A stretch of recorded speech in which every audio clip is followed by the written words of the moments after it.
What exactly is Hawaiian nature? Well, it wasn't easy, but eventually I found where such a place exists and managed to obtain a permit. Then I had to get myself all geared up in what felt like a spacesuit and had to wear meticulously sterilized boots. I felt I was either about to enter an operating room or travel to another planet.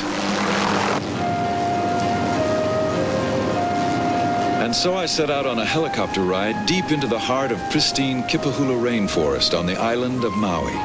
An extremely rare and special adventure. It's a public park which has to be protected from the public. I felt a bit foolish when I realized that although I'd been living on the islands, I really hadn't a clue as to what a completely native natural environment looks like. Like most people, I was unaware that I'm surrounded by exotic plants, aliens.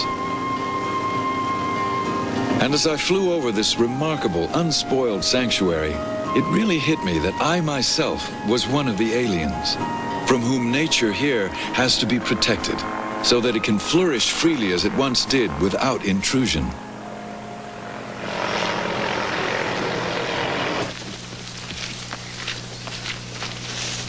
My guides here were Jim Jacoby, an ecologist from the Fish and Wildlife Service on the Big Island, and Art Medeiros, a botanist from the Park Service at Haleakala National Park on Maui. Now, most of these trees form what you call a canopy. Look like the same kind of tree to me. Well, it's an interesting kind of a forest in Hawaii, whereas in much of the other tropical forests in the world, you have a lot of diversity in the tree species, whereas in Hawaii we just have one species which is the predominant in a forest like this, and this is the ohia tree. Then underneath that you have a whole series of other subcanopy trees and other shrub species, and that's really where the diversity comes in. So if we were the Polynesians first coming here, this is what we would have seen. Exactly. Similar. Exactly. The big difference is there'd be more birds, and this is one of the changes we've seen over the past 1,500 years since the humans have really come here, first with the Polynesians and then more recently. Why isn't more of Hawaii like this? A lot of Hawaii has been changed by, just the presence of humans. I mean, first of all, it was, even when the Polynesians first came here, the first Hawaiians cleared a lot of the lowlands with fire. Mm-hmm. And then since that time, we've continued to clear more areas for agriculture or housing and things like that. And it's deriving of browsing and grazing animals like sheep and goats and cattle and pigs. Pigs are brought by the first Hawaiians, and that was when the first start of their impacts became, and then weeds that came to take the place of the native plants that were eaten or destroyed by the introduced browsing or grazing animals. So people have brought a lot of non-native species into Hawaii. Definitely. Most places in Hawaii, that's all you see. You can get out of most airports. Many tourists go through their entire stays without seeing a native species. Really? And not realizing. And not realizing that they didn't.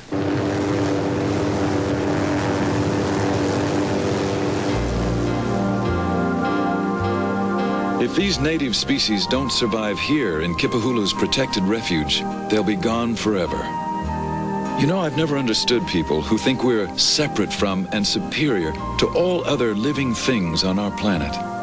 Here in this forest, you feel a shared life. The trees and streams and sunlight are part of your own being. And it's perfectly clear that if we don't take good care of nature, we're threatening our own survival. As everybody surely knows by now, rainforests may contain the answers to unknown human needs in the future. Whenever a species dies, a treasure trove of genetic information disappears, completely disappears.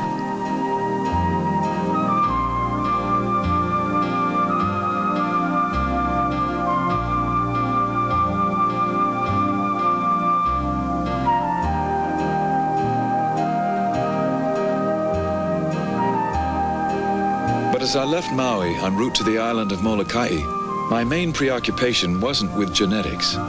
After hours in that calm, enveloping, life-giving greenness, I found myself wondering what would happen to us if there were no longer quiet, wild places on Earth where we could nourish our souls and find breathing space for our spirits. So both my heart and my head were asking the same question. Do we value our planet enough to act now with wisdom, for future generations.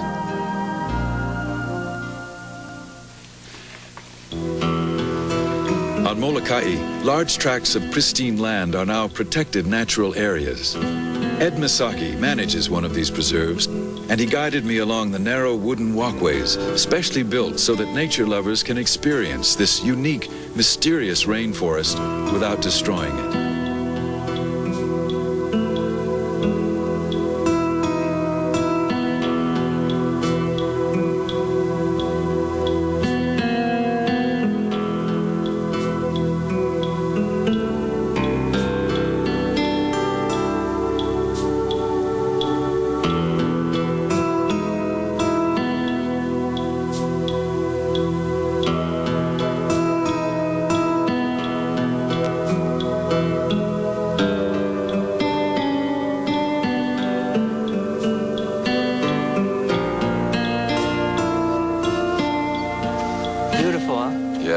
Incredible. Really incredible. So that's the Olokui. That's the mountain I was telling you about. Oh, yeah. One of the most pristine spots in Hawaii. Yes. How high is that mountain, do you think? I think the highest point in there is about 4,700 Really? feet. Yeah. It's amazing the way it keeps changing, isn't it? And this is the kind of place where no matter how many times you come back to, you always go, wow. Yeah. So, Ed, if each island has a wet mountain side and a dry side where the resorts are, that means these mountains hold water for the whole island of Molokai. It's no secret that people look at the northern valleys in Molokai as a major source of water. So the developers will want it, and the agricultural people will want it. And... Right. I think developers are starting to really have a hard time with development on Molokai because there's a strong feeling not to develop. Mm-hmm. So do you think that the local population here is politically organized enough to somehow control the growth that might hit the island and create a balance between the environment and growth? Well, I don't know if they're politically strong enough or what, but I know that of all the islands in the chain, I think Molokai has seen the changes on other islands. Yes. And has decided a direction that they want to take, and I think, you know, this island's people have had the most practice at deciding what they want for this island. Mm-hmm. So I think the one thing Molokai does have to offer for Hawaii is its people and its lifestyle.